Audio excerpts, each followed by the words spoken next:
চটপটা পাপড়ি চাট বানাতে হলে এই ভিডিওটি স্কিপ না করে সম্পূর্ণ দেখতে হবে। চলো ভিডিওটি শুরু করা যাক। ব্যানার্জি এসেলে সবাইকে স্বাগত বন্ধুরা। আবার একটা নতুন রান্নার রেসিপি নিয়ে চলে এসেছি, পাপড়ি চাট।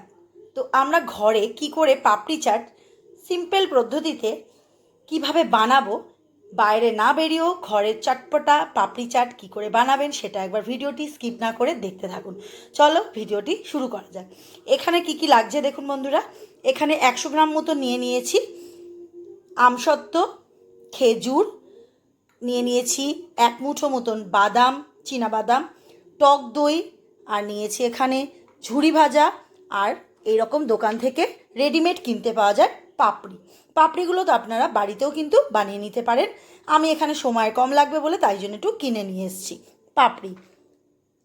আর এখানে রয়েছে গোটা কয়েক আলু খোসা সমেত সিদ্ধ করে রেখে দিয়েছি, আর রয়েছে এখানে গুড়। আর এখানে নিয়ে নিয়েছি 100 গ্রাম মতন কালো তেঁতুল, আমি 1 ঘন্টা মতন ভিজিয়ে রেখেছি জলেতে। আর এখানে রয়েছে কুচনো টমেটো আর কুচনো পেঁয়াজ, আর কুচনো কাঁচা লঙ্কাও তোমরা নিজেদের মতন করে দিতে পারো। আর রয়েছে এখানে কাশ্মীরি লঙ্কার গুঁড়ো, আর এখানে রয়েছে 2টো শুকনো লঙ্কা। আর নুনটা কিন্তু বিট নুনটাই ব্যবহার করবে, তাহলে কিন্তু স্বাদটা আরও বেড়ে যাবে। এখানে নিয়ে নিয়েছি প্রায় 5 চামচ মতন বানিয়ে নিয়েছি ভাজা মশলা, যেটা ছাড়া পাপড়ি চাট অসম্পূর্ণ। সেই জন্য আলাদা করে স্পেশাল করে দেখালাম কেন। এই মশলাটা কি করে তৈরি করেছি, এর জন্য আমার প্রয়োজন হয়েছে 4 থেকে 5টি মতন শুকনো লঙ্কা, সেটা শুকনো লঙ্কা নিজেদের স্বাদ অনুযায়ী ব্যবহার করবে। আর রয়েছে 4 চামচ মতন গোটা জিরে, 2 চামচ মতন গোটা ধনে, আর 5 চামচ মতন মৌরি, আর নিয়েছি একটু সামান্য গোলমরিচের গুঁড়ো বা গোটা গোলমরিচ, আর নেব বিট নুন। এইটা দিয়ে শুকনো কড়াই নেড়ে মিক্সিতে গ্রাইন্ড করে নিয়েছি, নিয়েই ভাজা মশলাটা রেডি করে নিয়েছি। এবারে রান্নাটা শুরু করা যাক। একটা ফ্রাইং প্যান বসিয়ে নিয়েছি, প্যানটা গরম হয়ে গেছে। এবার এর মধ্যে দিয়ে দেবো একটু রিফাইন তেল।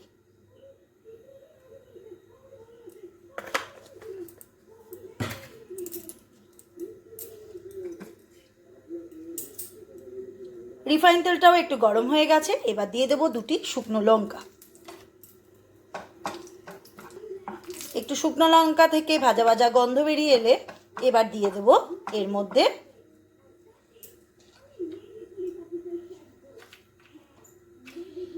ছোট ছোট করে কুচিয়ে রাখা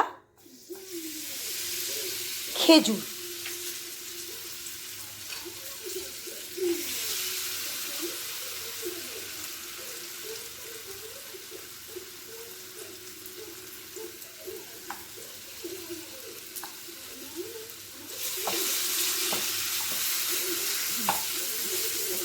খেজুরটাকে আলতো করে ভাজবো। এর মধ্যেই দিয়ে দেবো ছোট ছোট করে কুচিয়ে রাখা আমসত্ত্ব,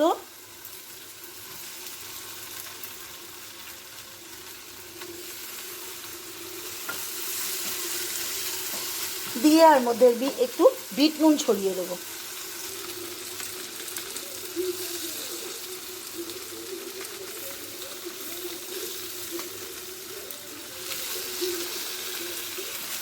একটু বিট নুন দিয়ে দিলাম,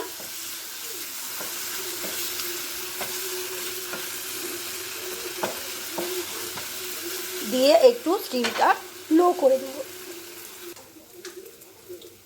কালো তেঁতুলের রেখেছিলাম সেটা দিয়ে দিলাম এর মধ্যে।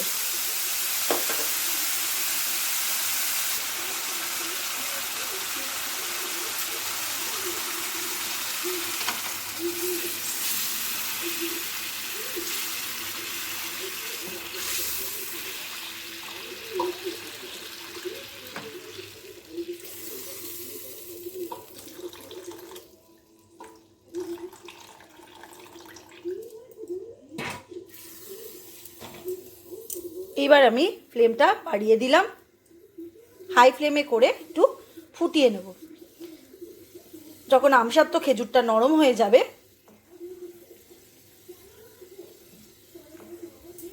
তখন গুড়টা মিশিয়ে দেব। বেশ ফুটে গেছে আর খেজুরগুলো একটু নরম হয়ে গেছে। এবার এর মধ্যে দিয়ে দেব গুড়।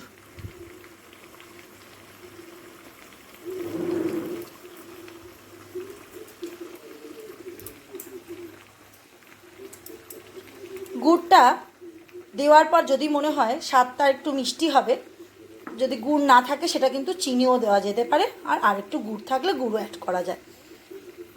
এখানে গুড়ের পরিবর্তে চিনিও ব্যবহার করা যায়, তবে গুড়ের টেস্টটা আরও বেশি ভালো আসে।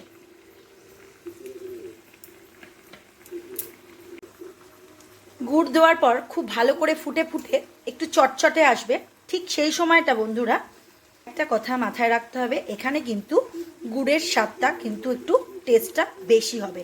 এখানে মিষ্টি, টক আর ঝাল ঝাল ভাবটা কিন্তু থাকবে, তাই এখানে গুড়টা একটু বেশি দিলে কিন্তু কোনো রকম অসুবিধে হবে না।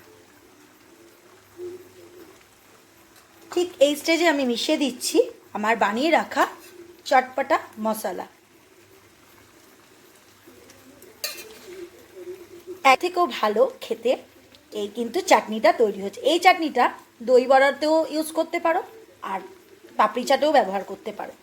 দিয়ে দেবো এর মধ্যে একটু কাশ্মীরি লঙ্কার গুঁড়ো, তাতে কি হবে কালারটা খুব সুন্দর আসবে।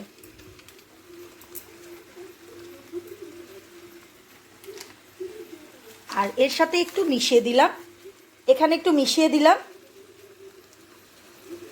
বিট নুন। এখানে কিন্তু নর্মাল নুনের থেকে বিট নুনের স্বাদটা কিন্তু বেশি চটপটা আসবে। দেখো ঠিক আরেকটু চটচটে হলেই কিন্তু নামিয়ে নেব। দেখো এখনও একটু পাতলা আছে, এটা আরও একটু চটচটে হলে নামিয়ে নেব।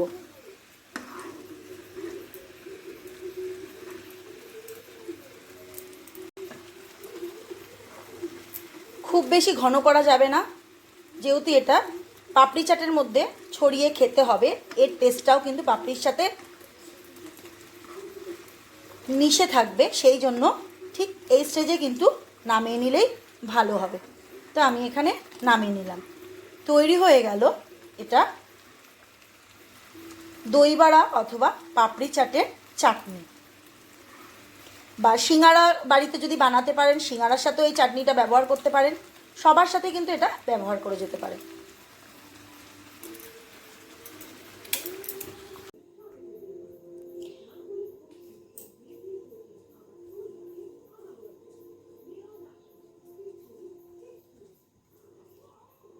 রেডি হয়ে গেল পাপড়ি চাটের চাটনি।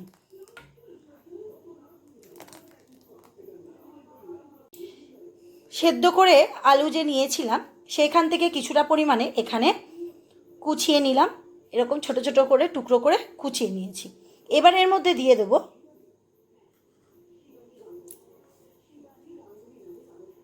ঠিক এই আলুর পরিমাণ মতনই কুচোনো পেঁয়াজ। আর বন্ধুরা একসাথে সবটা করবে না, যে যখন খাবে ঠিক সেই মুহূর্তে করে দেবে, তাতে কিন্তু খেতে বেশি ভালো হবে। ঠিক এই আলুর পরিমাণ মতনই কুচোনো পেঁয়াজ দিয়ে দিলাম।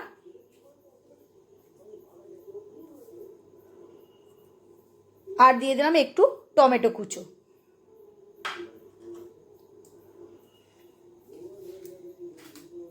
এই মাপ বরাবরই এখানে মিশিয়ে দেব বিট নুন।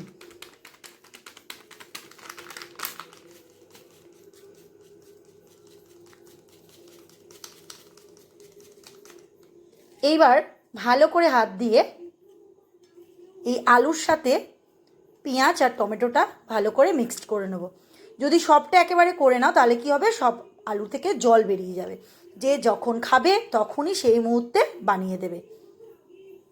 এটা কিন্তু মাথায় রাখতে হবে। এবারে পরিমাণ দেখে একটু টেস্ট করে বুঝে এটাকে মাখাতে হবে। এখানে কিন্তু চাটনিতেও কিন্তু নুন দেওয়া আছে, সেটা বুঝে কিন্তু নুনটা ব্যবহার করতে হবে। এইবারই এর মধ্যে মিশিয়ে দেব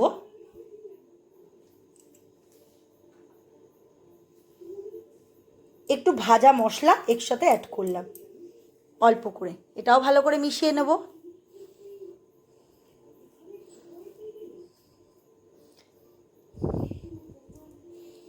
এইবারে দিয়ে দেবো এর মধ্যে বাদাম,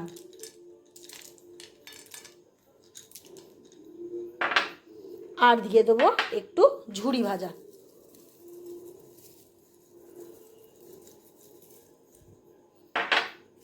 দিয়ে খুব ভালো করে মিক্সড করে নেব,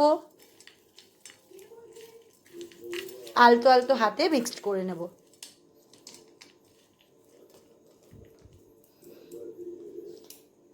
এইবারে এখানে দিয়ে দেবো ফেটিয়ে রাখা, একটু নুন দিয়ে ফেটিয়ে রাখা টক দই।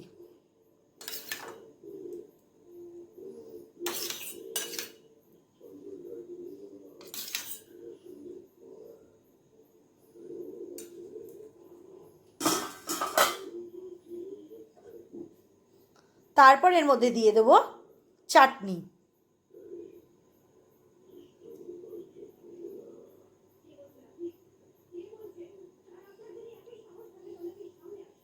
ঠিক তার উপরেই কিন্তু এই ভাজা মশলা আবার অ্যাড করে দেব।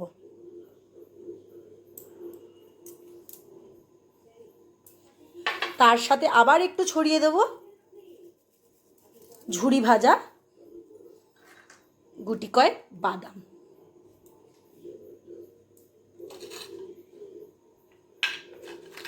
এবারেই সাইডে সাইডে পাপড়িগুলোকে অ্যাড করে দেব।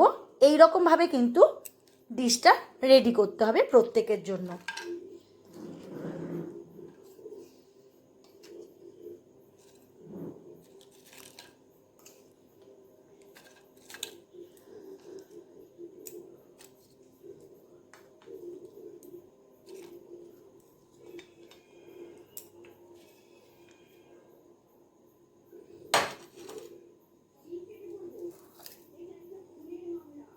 দেখো বন্ধুরা, রেডি হয়ে গেল পাপড়ি চাট।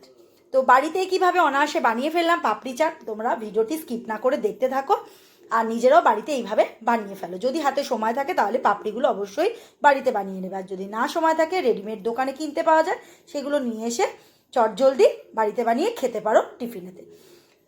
তো ভিডিওটি দেখে যদি ভালো লেগে থাকে বন্ধুরা, লাইক শেয়ার কমেন্ট আর সাবস্ক্রাইব করার অনুরোধ রইল। আজকের মতন ভিডিও এখানেই শেষ করছি।